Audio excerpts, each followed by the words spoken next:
Hola community, how are you? How's it going? It's me, Pablo Vazquez, with another episode of Blender Today Live, with a couple of announcements this week, plus improvements in performance again. Another episode where I could have named it like faster Blender or faster edit mesh, or even outside of edit mesh. There's even compositing improvements. There is some branches updates as well. So let's go through it. Okay, how's everybody doing in the chat? By the way, I have a an announcement that it's more like a Blender Foundation announcement. That it's huge, is really big. We saw some we announced it on a few days ago, last week, and we didn't expect people to go crazy about all conspiranoic about Blender selling out and stuff. Like we see with every time we have a new development fund supporter, suddenly it's like oh, Blender will be paid and all the same nonsense, because Blender is open source and it's never gonna happen. But this last week was a different kind of announcement, and it has the word enterprise, so that was like, okay, maybe people are gonna freak out. But no, actually no, we should freak out because it is something that it's really good for Blender, especially to be used in the industry, you know, in like the famous industry standard thingy.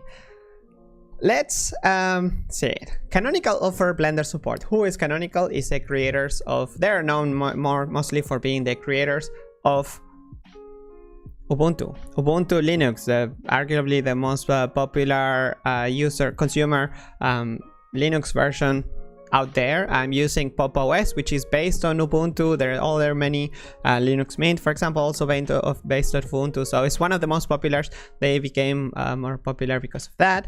And now we can see that they are also, well, they are also been doing it in the past, but they being offering support to companies, you know, to you have a company and you have Linux issues or other kind of specific, I don't know, database issues, and then you can call them and, hey, can you fix it for me, or at least help me fix it. See, this service is now also available for Blender. So on their website, they also release a announcement. We also did it on the Blender website, but it's about a phone, like, you know, one of those red phones that you can call and say, hey, I have a Blender problem, or I have any kind of problem, and they will fix it for you. Well, that kind of issue, that kind of issues can be solved. The announcement is more about Blender finally having that confidence of saying, like, okay, if there are many studios out there that they say they can't switch to Blender because of that, because Blender Foundation doesn't offer an official support. Well, this is also not an official, it's not by the Blender Foundation, but this is a independent, and many other companies can do that, of course, but for the time being it's Canonical doing it, and the impact that this will have, hopefully it will be much larger, especially because it's focused on the LTS branch of Blender, which is 2 years support. We already had 1 year of LTS for 2.83, and now we have the other LTS announcement happening. Sorry, I'm a bit distracted. There is some spam in the chat, so I'm gonna close the window. I'm gonna put it away so I don't see it. Okay, now we can talk. Okay, so that was like the big thing. So whenever you hear someone like, no, Blender doesn't have a support system, now you can actually go and tell them, go to ubuntu.com and find all about it. It's even not that expensive. I don't know how other softwares it is, but it's not even that expensive. You have like response time, and also the best part that I like about this announcement is that the bug reports, for example, they will gonna get triaged a bit better than currently. So, for example, if you have a I don't know, anyone can post a bug, right? And a bug report can be as like, hey, my computer crashes, with no details at all, and that's gonna take time from developers to like even ask you again, okay, what is your graphics card, what is your, like, all kinds of information, your drivers are up to date, and all this process takes time.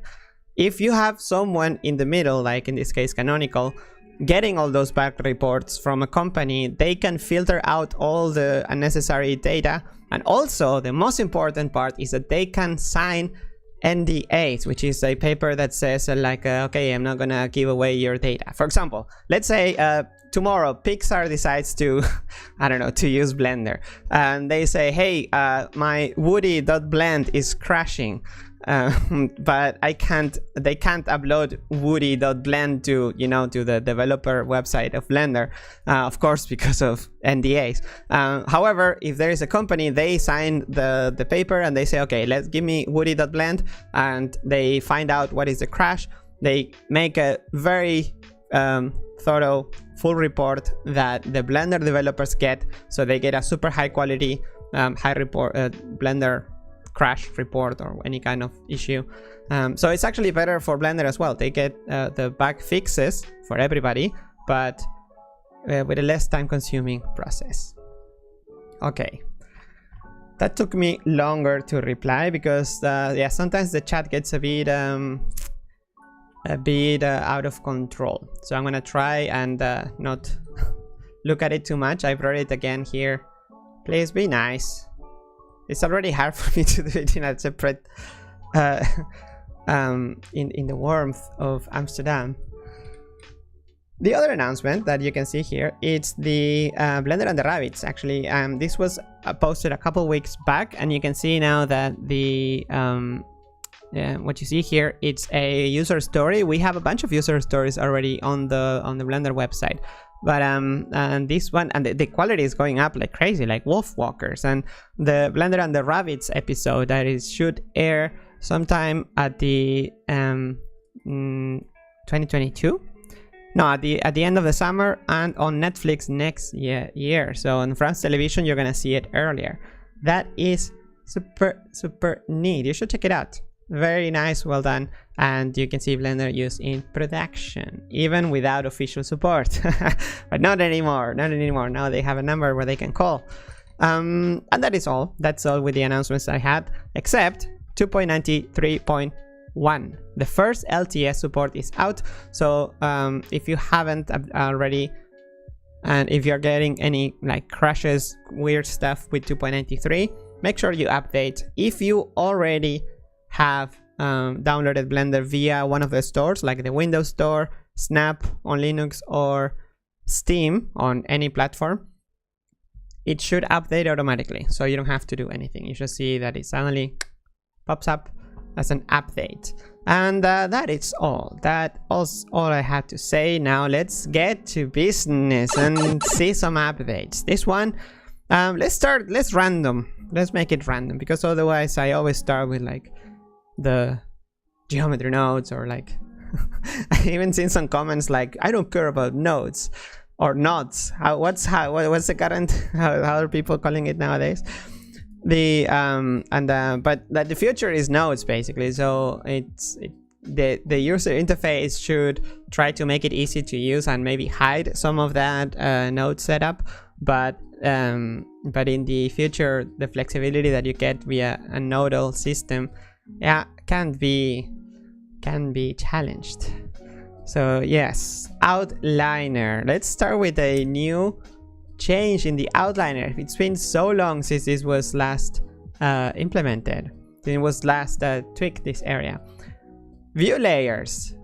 In the view layer filter display type in the outliner, now you can see multiple, or actually all the view layers at once. Isn't that great? So if you're basically setting up your scene for like compositing, or for a bit more advanced, this is very smooth the way I'm wow, something happened, something updated with my drivers and suddenly it's faster. Cool. The view layers. So the view layers in 2.8 are the old render layers. There's still some render layer names inside of Blender for compositing. But basically what they do is that they allow you to turn on or off collections in a per view layer setting. So you can say, okay, in a view layer I have, I don't know, for example, my characters, and then I have like background characters, and then you have some of the environment. So for example, this is environment 1, environment 2, and then you have the worst naming ever. So if you want to have one that is the I need moderators in this sorry. So if you have the in this view layer, for example, for the characters, you can turn this on, and then you can make a new view layer where you only have the background, and then you have this, right? However, if you want to change the view layer, you have to go up here, and then you have to click, and then you have to spot where the area is, and then it's very messy. There was a way in Blender file you could see, and in scenes as well you can click here, but you don't have the collection, so you don't, there wasn't a way to see both the collections inside of the view layer and a way to toggle between them. From here you can also toggle which one is going to be renderable or not, which is also handy to have. The new view, luckily, it's under view layer, so there's nothing really new out there, except the filter option, which is off by default, allows you to enable all the view layers, and that way you now have a bunch of view layers. And the best part is that you can actually click on them to switch between them. So let's say I actually make some environment here, and then here I have, in the other view layer, I have the objects, for example.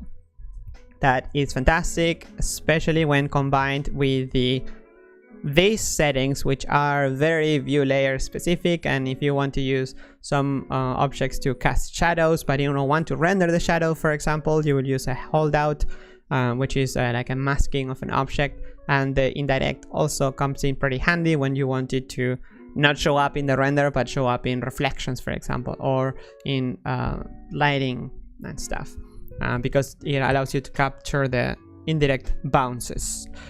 That is more advanced for compositing though.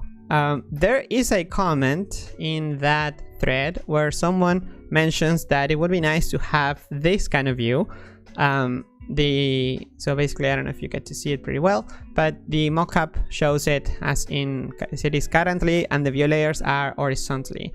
This though, it is really, it's a good at a glance, but it's really bad for the outliner. Shouldn't extend it that horizontally, that much horizontally. So I think this is a perfect example for the spreadsheet editor, where we can have columns, and in this case we can have a view for the all the collections, so maybe like collection view, and then view layers for that. I think the more we use the spreadsheet for that, it's even better, because now you have even the objects, and sometimes maybe you don't want the objects, or filtering is also better in the spreadsheet editor. So yeah, let's continue. Let's see.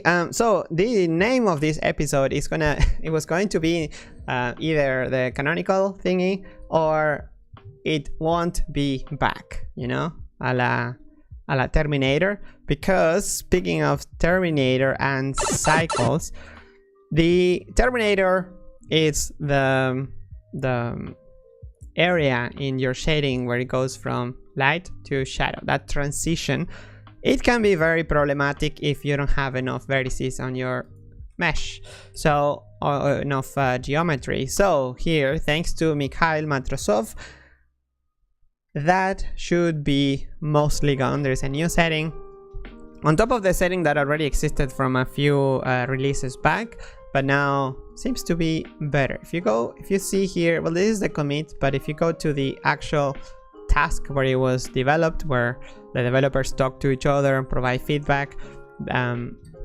You can see here, this picture is very clear that what I'm mentioning. I don't know if you get to see, but I zoom in maybe, and this is the previews, and then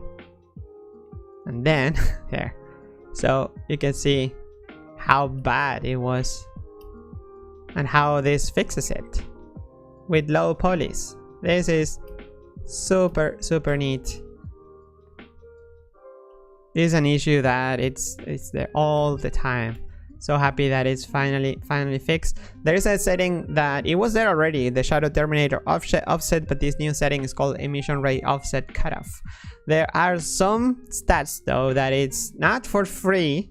There are a few seconds difference in this test, at least, that there's a few differences. So a few seconds only, just to keep in mind. But I think it's worth it. I think it's pretty worth it. When you're using GPU though, it's neglectable, like milliseconds of difference, right? Or seconds in this case. Yeah, it's not really that much of a difference. And here the examples by Brecht are even more noticeable. Here you can see the monkey, low poly, so soft, so fluffy. Awesome. So yep, I think that should be over. I think it should be over for good. It's been a while. There was a change in the 2.90, I think 2.91 maybe, where that other feature was implemented, but now it's gone. The other feature in cycles, and this is not cycles X, this is actual current cycles in master, that allows you to turn off or on a per view layer the motion blur. Speaking of view layers, that is fantastic for compositing and also for speed. If motion blur can be expensive, so if you only need it in a certain character that pass by super fast, now you can toggle on or off in the filter panel in view layers. So I guess that will be if we have cycles on and then view layer, then we have filter, bam, motion blur. Super cool. Nice. I guess it's grayed out because it's off globally. And then yep, so handy, and it's good for optimizations. It's not everywhere now. Actually, that makes me want to go back and re-render some things just to see how much faster it is to disable motion blur altogether per view layer. That is super great. The other topic, okay, now we can go into more of the geometry node side of things. Not completely though. This is an improvement in the spreadsheet editor, which is again not only for geometry nodes, but at the moment is very related. The spreadsheet editor now, well, if you remember the spreadsheet editor the last release or a few weeks ago, it had a few, well, now I spoiled the fun, but it had a few drop downs up here to choose the domain that it will work, like that you could show info from, like edges, vertices, faces, volumes, or the kind of data. In this case will be like points, splines, all kind of data. Not anymore. These drop downs, the two drop downs, now got replaced by a more friendly, I would say, list, data set list. So you can basically just click and see at a glance what is available and how much data is available on each, instead of going and figuring out, is like, okay, what is this? Do I have instances? Do I have, is it a curve? I have control points, yes or no? So now, as you can see, it's pretty smart also when showing data, and you have the more complete number down here in the status bar, footer. So very nice. This was actually implemented by Fabian Schemp. So thanks, Fabian. He's currently working on the Google Summit of Code geometry nodes conversion of some modifiers. I think is working on Solidify, moving Solidify from modifier into geometry nodes, and for that there is so much in the user interface to fix as well and to improve. So hopefully the next modifier he works on is gonna be faster. My favorite, I want to see the array geometry node, so we can make crazy things like randomize and circular arrays should be a piece of cake once we have a when it gets converted into geometry nodes. Okay, speaking of geometry nodes, but more on the performance side of things. Now, the curve to mesh node is multi-threaded. Yay! How much faster it is? Well, here in Hans' test of 20 million vertices, it went about twice as fast. So 600 milliseconds instead of 1.2. Very promising as well. And I guess it will scale.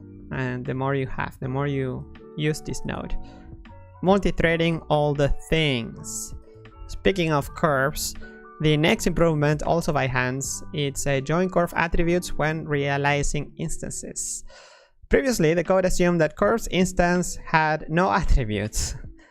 That's a wild assumption.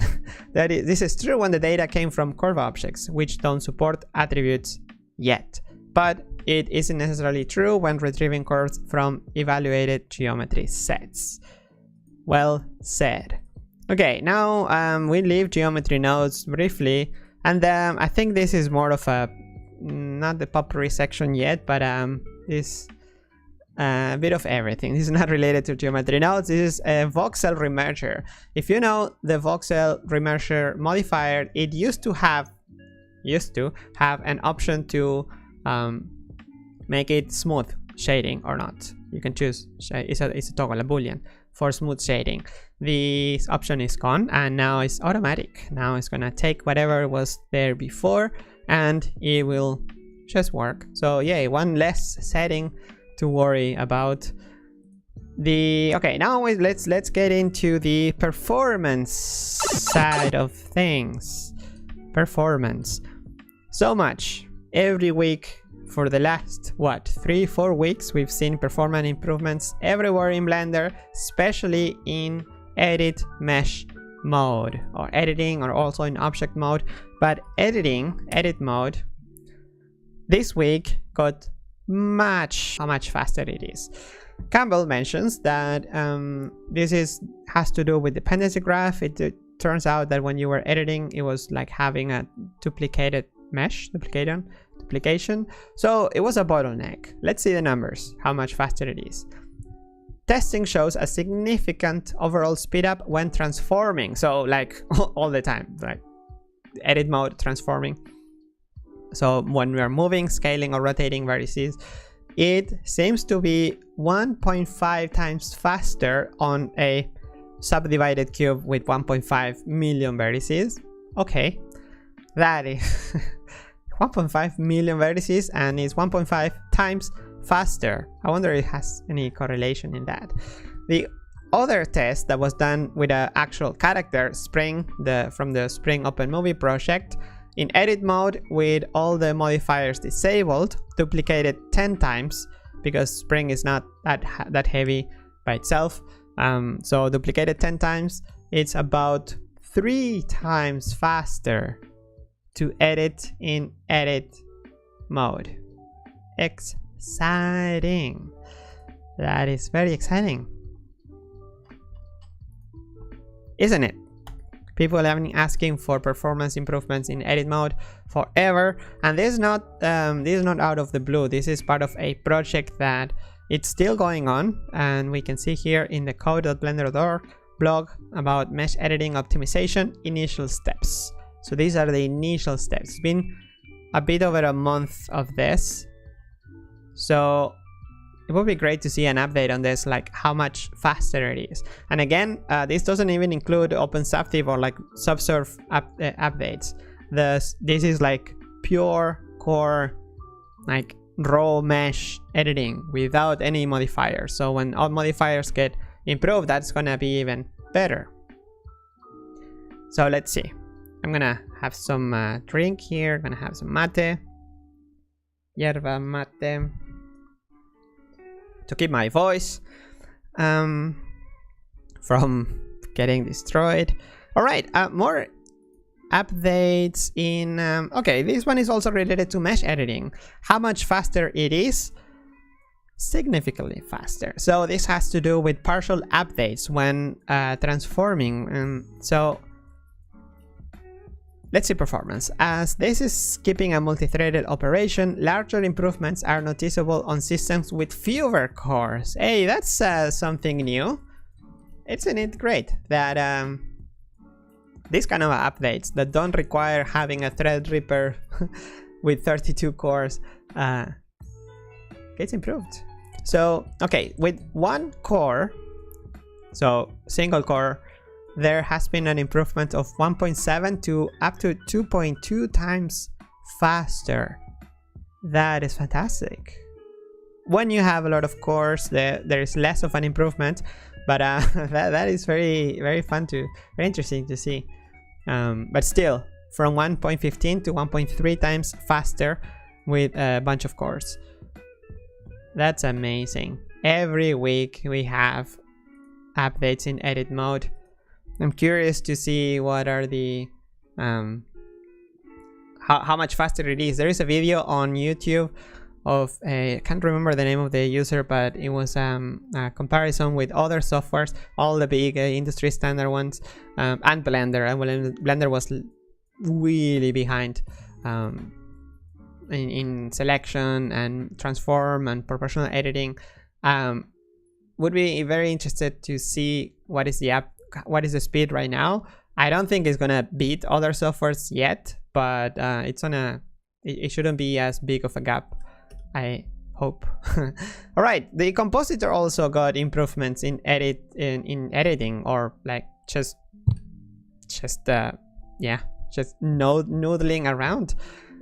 So this is on a per node basis. Manuel Castilla recently got a grant from the Blender Development Fund, which you can join if you want, and help to make Blender better. So from all these coins that arrive every month, Manuel got some of them, and he's working on improving the Compositor, in this case performance. So he's moving a bunch of nodes to work in a full frame fashion, and there's no functional change. You don't have to do anything. It's just faster now.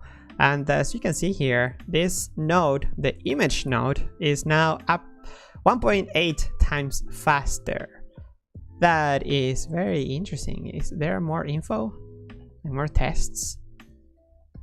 No, but this is part of a bunch of nodes that are getting these update, these improvements. The other node that got improved last week is the ID mask node, which is 1.2 times faster now.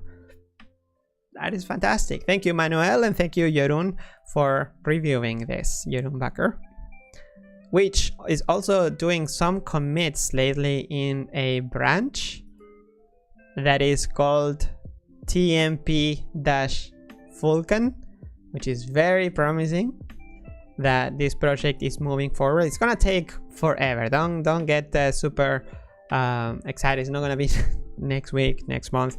It's gonna take a while, but it's great to see that this is moving forward. And if you're an experienced developer and want to help out, maybe reach out.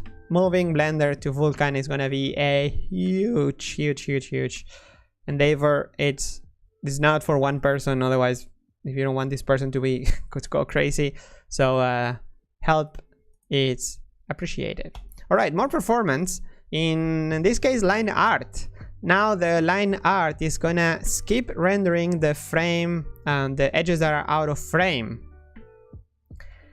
which sounds great. I guess until we don't have support for shadow casting of grease pencil objects, it's not gonna be an issue.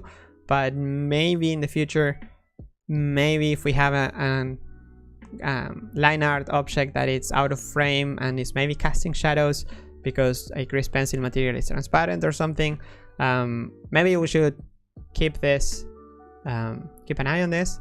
But yeah, very exciting. This should make it so much faster. You have to calculate all of that anymore.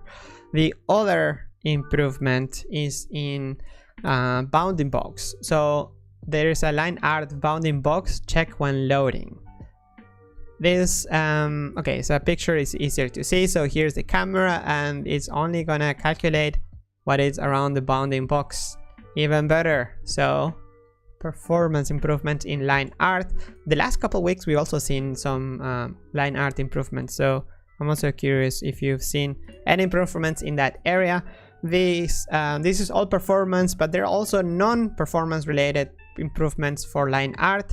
This is a setting, it's a new setting that you can specify the occlusion effectiveness. I wonder if that's the correct name.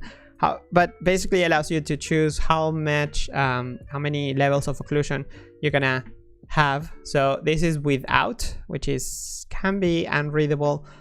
I just thought this is the way it should work, it should look.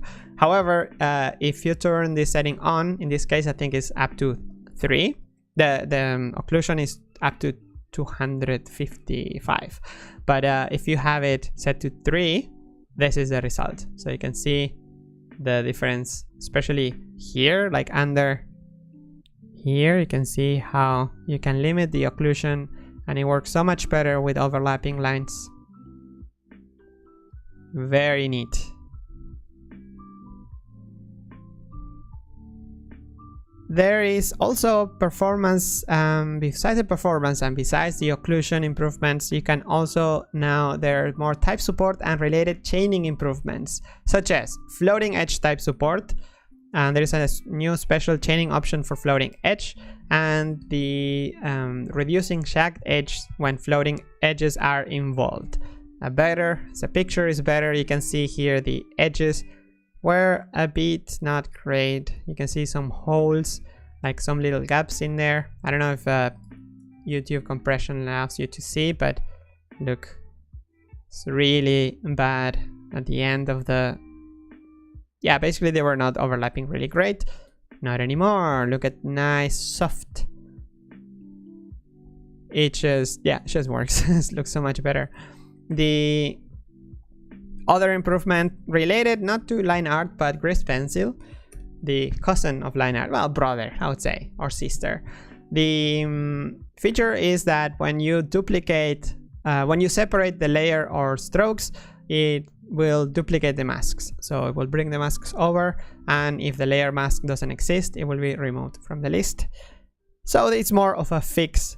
Well, not a fix. It's a feature slash fix. However, what it is a fix that has been fixed this week, but I want to mention it special because it was reported exactly, well, not exactly, but 2012. So before the Mayans predicted, remember when people were freaking out because of the end of the world in 2012? Well, this was before that. In July 2012, we were, I think Tears of Steel wasn't even out, the motion tracking film by the Blender Studio, Blender Institute. It has to do with edge selection. Often fails if the edge is partially out of the view, which happens all the time. If you have an edge that is a bit out of the view but some in the view, well, it could fail. Not anymore. This patch resolves a long-standing bug in the edge selection, picking, circle, box, and lasso. Now when one of the edge vertices fails to project into screen space, the edge is clipped by the viewport to calculate an on-screen location that can be used instead. Wow, smart. Smart.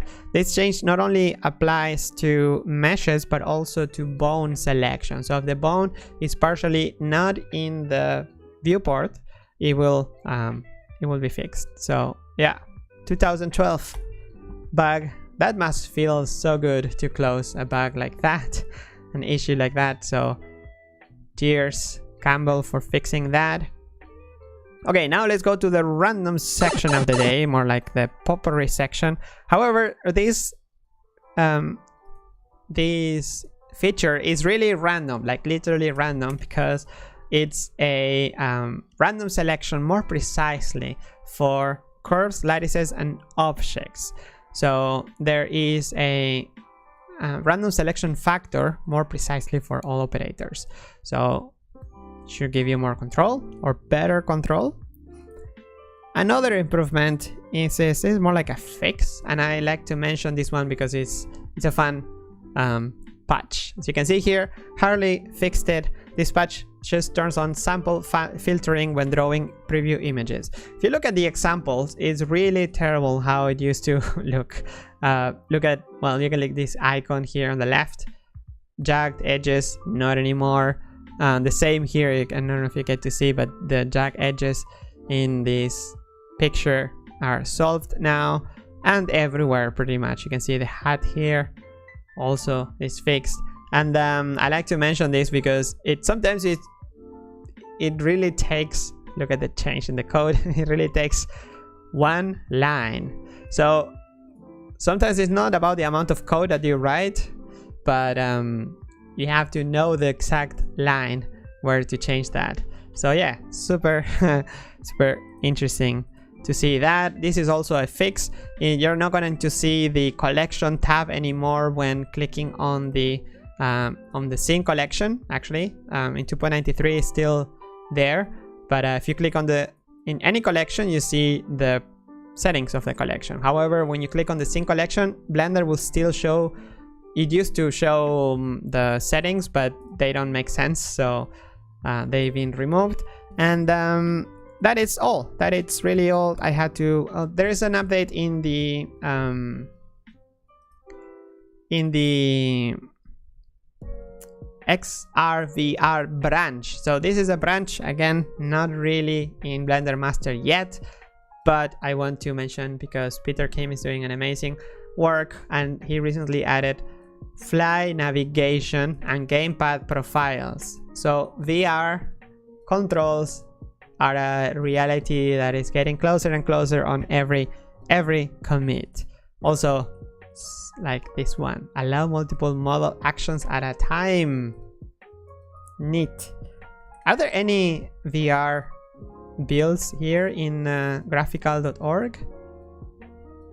Maybe not. Like XR, if I search, there's no XR. Who is up for building some of these branches and then sharing them here? Okay, now that I'm here in Blender.Today, let's get into the Q&A section of the day.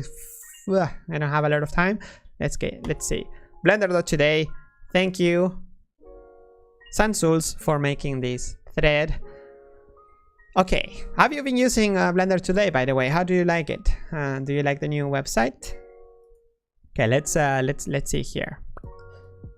The first question by Tim is, hey Pablo, how's your Monday going? It's going fantastic. Thank you for asking. I got my first my first Pfizer, and I'm loving it. It was delicious. No, it was super fast to heal, and even I have a crappy blood, so I usually take longer to heal, and it seems to be going well. How's your Monday going? I was curious about the process that the Blender Foundation takes when adding a new feature that already exists as a community add-on. If there is a paid community add-on that everybody wants inside Blender natively, does the Foundation consider acquiring that add-on, or will they just develop it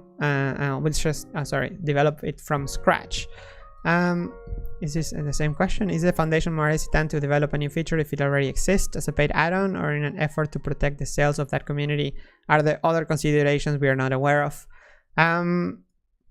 Well, I don't think there is really not either one. Like, there's no, if there is, like, for example, there are some areas in Blender that is obvious that they're gonna get fixed eventually, like, I don't know, texture painting. I know BPainter add-on is super popular and is paid, it's commercial, but it's not that Blender will not develop that because there's an add-on. I mean, Blender needs texture painting. Retopo Flow is amazing. They have done a fantastic job over many years, but Blender needs better retopology tools. So it's not that Blender will stop doing it just because of that. about the acquiring it and then getting it into Blender also doesn't always work. An add-on at a glance, it could look like it solves an issue for many people, but the code underneath has to be at the level of the rest of Blender, and also has to be maintained, right? If Blender Foundation can't just grab an add-on that is around in the community and just implement it, just put it inside Blender, because when that breaks, you need to know the code.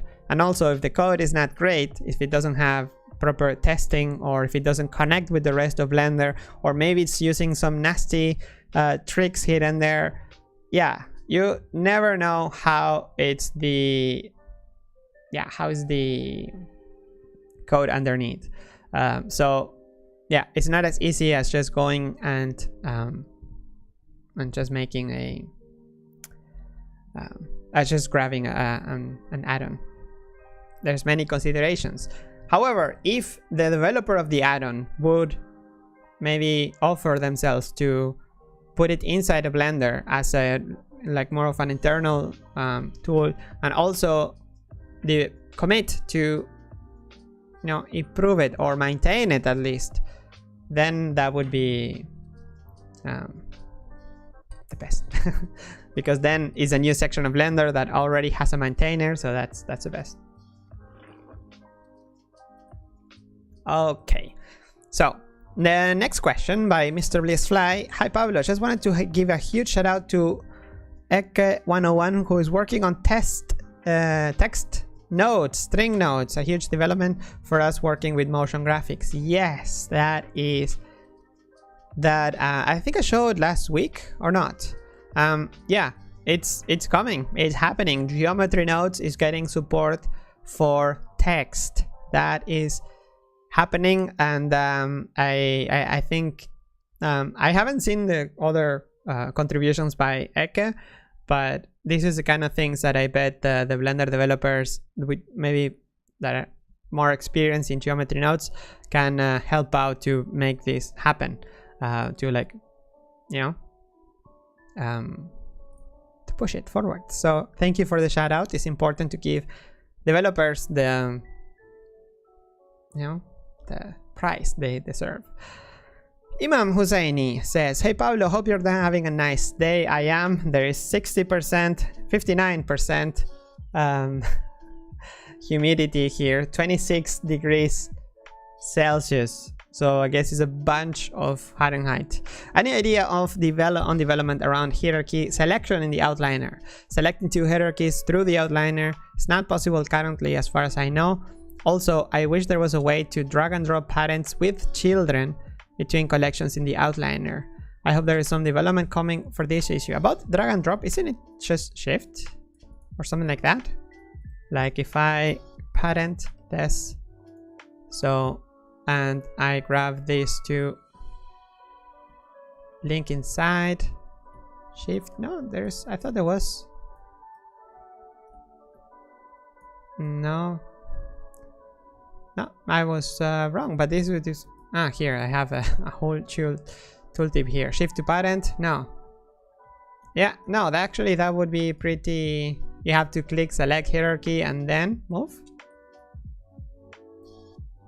Yeah, you first have to, yeah, it would be nice if you just click on shift. No, yeah, shift maybe. Why is shift not doing anything here? It's to set the parent when there is already, and hold alt to keep transforms. Alt shift to keep transform. Yeah, if it's on collection, if it's the mouse over collection, maybe we should make use of those. I think alt and controller and shift are not doing anything. But yeah, selection of hierarchy is very important. We don't have that.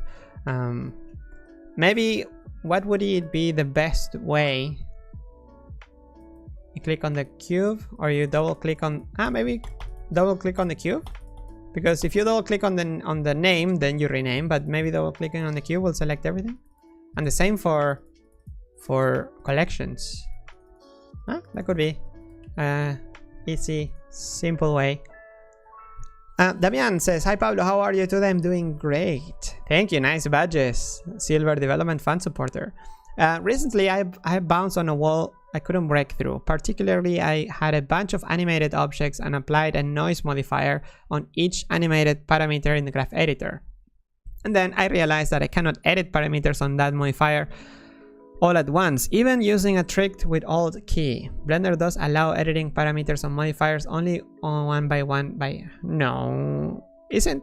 Are you? Well, I guess you are using the latest and greatest Blender, but wasn't there a fix like a few releases ago that the API allowed to do that kind of things? So if I use a noise modifier on my lamp and a noise modifier on the object, for example, I select both and then I do Alt in the offset. I am holding the Alt key and then here. Oh no, it's only here. Yeah, that's a pity, because the name of the modifier, everything matches, so it should be able to. I wonder if that could be reported as a bug, right? Huh. I thought, yeah, maybe it should be reported, because I remember there was a improvement in the they moved all of this to RNA, something like that, where it was possible to do that. Any of these graph modifier parameters can be wired with the drivers too. This makes me sad. Do you know if any of the developers are aware of that issue? I don't know about that specifically, but you could go into in Blender chat in the animation module channel where you can ask for that. I think on Dev Talk they have in the animation and rigging module, and there are the meeting notes, and here you can find the animation module chat channel. So yeah, maybe you should ask there. They're nice people. And also, if you're doing like animation, this kind of more heavy animation, you should get involved and by testing features, testing patches, and all of that. The next question by VFX. Hi Pablo, you might remember my pressure sensitive slider proposal. I do remember it here in Blender community. Yes. This is more of a general version for all users, regardless of the pointer input device. Epa, nice. It's much easier to implement than the pressure sensitive version. It would be great to have in 3.0. Still, I still struggle with sliders in general. The lack of such feature makes the UX uncomfortable and effective, and usually I end up putting the value with the keyboard. I do that too.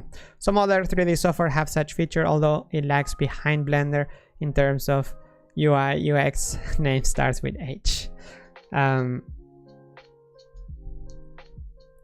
Well, let's see but it's the same. Did you update it to a new? I wonder if you should just be a whole new proposal altogether.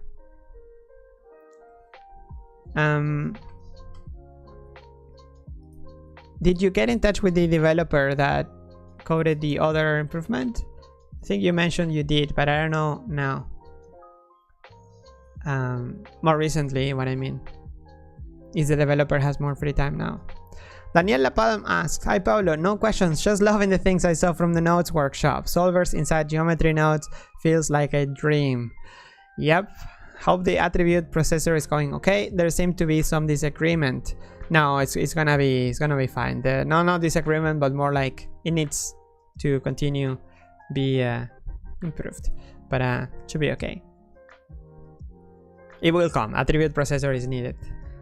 Next, Blender Bob. Okay, how many questions? 5 plus 6. Let's do 5 more questions. First one by Blender Bob. Last week I asked you about using the compositor in standalone mode. I know you can import image sequences and do your comp. My point was there's no way to just run the compositor script. You have to render something in the 3D view to activate it. No, if you like in the scene here, if you remove the render layer, then this doesn't render.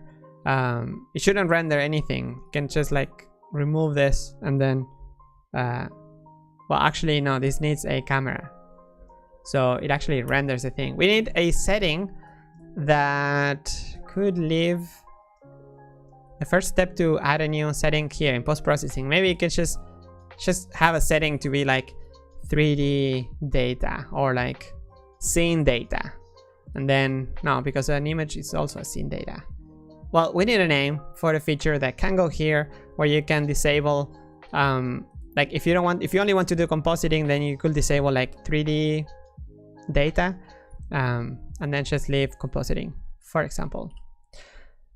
Next question, Chris Dude. Hey Pablo, I hope you're having a great day. I've been watching the development of the switch node. I remember that it was planned to eventually change it from boolean based to integer based to allow for an unlimited number of inputs. However, its design as a boolean based seems to keep getting more and more polished, and I'm starting to wonder if they abandoned the integer plan.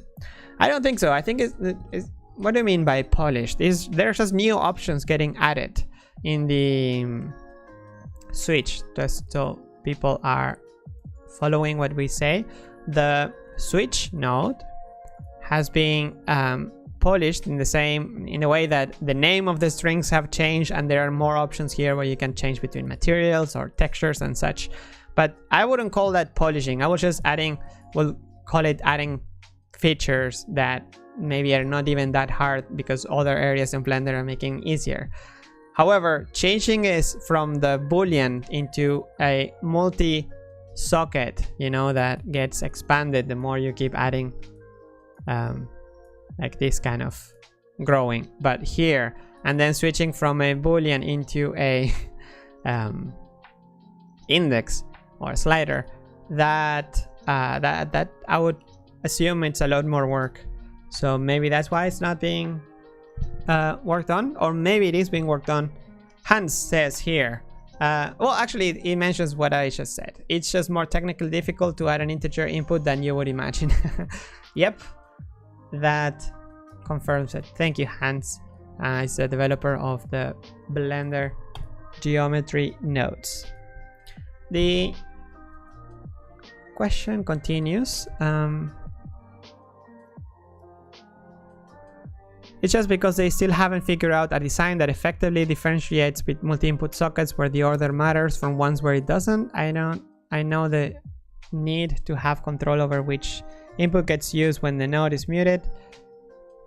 I do have a suggestion to possibly resolve all of this, and I'm happy to post on right-click select. I think there is already a suggestion. It's just I think other softwares even have it here. So basically you connect, the way I see it working is you connect something here, and then a new socket will appear, and then this, instead of being a switch like a boolean, is gonna be just a regular yeah, not a value but a slider, integer slider, where you can choose the index of which one to use. I think that's if I'm correct. So the main problem is adding an arbitrary number of input sockets, says Hans. Okay, so if there is anybody in the chat or in the video later watching this that knows how to tackle that or has the time, welcome. Help is welcome. Okay, that's number 2. Number 3 by Sansuls. Hey Pablo, I hope you're having a nice day. First things first, thanks for reading my giant Bible-sized comment previous week, and apologies for sounding rude. No, I didn't take it as rude. I was very concerned and I got worried after reading the blog post. Like many others, I think the biggest problem with the post is it's too vague to form any kind of opinion. Like, what's gonna be the high poly mode? Is it gonna be like aim engines where you can see billions of polygons and maybe scale, rotate, move meshes around? It can only be done one at a time to get an interactivity, or we need a video or a post explaining in details. Also, I think that the details are also still kind of vague, so that's why. Also, I think we all know how much features Blender had and it gets. it can give other expensive programs a run for its money. But I think even though Blender devs are adding more and more features day by day, I think we also need the developers to improve the features, make them more robust and powerful under the hood to make Blender not only great for hobbyists but also solid for game VFX. As an example, performance is one of the most common complaints, and I've seen everywhere, and the mesh optimization has solved a lot of them. I think the UV in Blender needs a lot of improvements because even people coming from other DTCs are still using other software for UVs and some other softwares. So it's okay. So a long comment about UVs. Current UV tools are bad or anything, but it can get a lot of improvements. I think everybody agrees on that. The team is not as large as you may think. The team that is working right now in the Campbell, basically the team that could work on the UV stuff is now working on the mesh editing improvements. And also, I don't know, one of the developers that worked on UV in the past, Brecht, is working on Cycles X.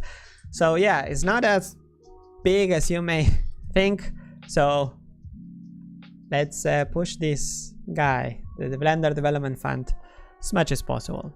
Okay, that was number 3. Number 4. Hi Pablo, any plans on texture editor replacement or resurrection? Texture edit, yeah, there are plenty of plans with that. It's just you can see some of it in the code blog about the new modes, but it's gonna take a while. Any reason to keep the bump node that is broken for years? Yes, to fix it. And the last, well, I don't know if I should go actually to the last because these have votes. Okay, congratulations on the new release of the Blender community. Are there any plans for including an add-on channel with tags for the various editors and areas so users can search and find add-ons not exposed at the commercial add-on sites? Yes, there are plans. Yes, we are gonna do it soonish. I think this week is gonna be a bit slower because there's just many other things to do. We've been working on Blender community a lot, during the weekend, during there is now there is a new moderation system.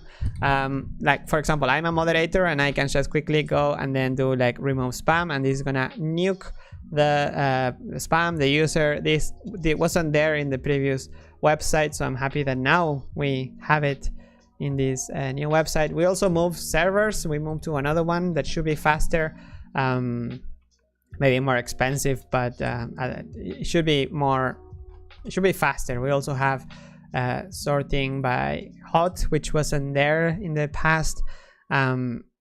There's a lot going on. I think on right click select, we're very close. We've been working on the duplicate merge duplications, and that should also coming maybe not this week but the week after. In the homepage we added more activity to show. I think on profiles we're also showing more. Well, this one didn't have so many, but the users now have more posts to show. There is a reel. What else? I don't know. We work on so many things. I thought that once the website is out it would be over, but actually we've been working on this for a while, I think. So I'm glad you are enjoying it. I'm also testing a Discord server. It's nothing official. It's not the official Blender server. There is no official Blender Discord server, so don't take this one as official. It's just another place where we can hang out. But yeah, I don't know how much public I want to do it yet. I mean, it's here, but it's not like I'm putting it. I didn't put it in the Blender website yet because I don't know. I want to see how it goes. In the Blender OI community, we do have a Discord server with over 2,000 people, and that is pretty fun place to hang out. But I know some places are not having the same luck. So if you're cool, it's hard to say this, but if you're a nice person, drop by. If you're a troll, please don't. And with that happy note, I'm gonna close this episode of Blender Today Live. I think we share more than enough, and I'm a bit late though. So if you speak Espanol or want to learn Espanol, you know anyone that speaks Spanish, go to Blender hoy, youtube.com/Blender hoy. I'm gonna be doing the same show that I'm doing now, but en Español, in about 1 hour. Okay, that is all. I hope you had fun. I hope you enjoyed today's episode. We talk about announcements, about new features, performance. We answer some questions. Sorry about the people I didn't get to answer, but I hope I covered some of that. Enjoy Blender Today, Blender community. Let us know if you have the if you have some about the add-ons community. I think the GitHub for Awesome Blender, it's a good it doesn't have tags and stuff. You can't really search other than just searching, but it's a good example. I think the list of add-ons is more important, and the providing a place to find those add-ons and search and is connected with the rest of Blender is gonna make it cool, and hopefully it makes it more inviting for other people to contribute free and open source add-ons to the community. Okay, that is too much talking. Let's meet next week, same place, same time. It's gonna be the 5th of July for another episode of Blender Today Live. Watch your ear holes, because in 5, 4, 3, 2, and 1. Okay. I think I said it all. See you next week, same place and time, for another episode of Blender Today.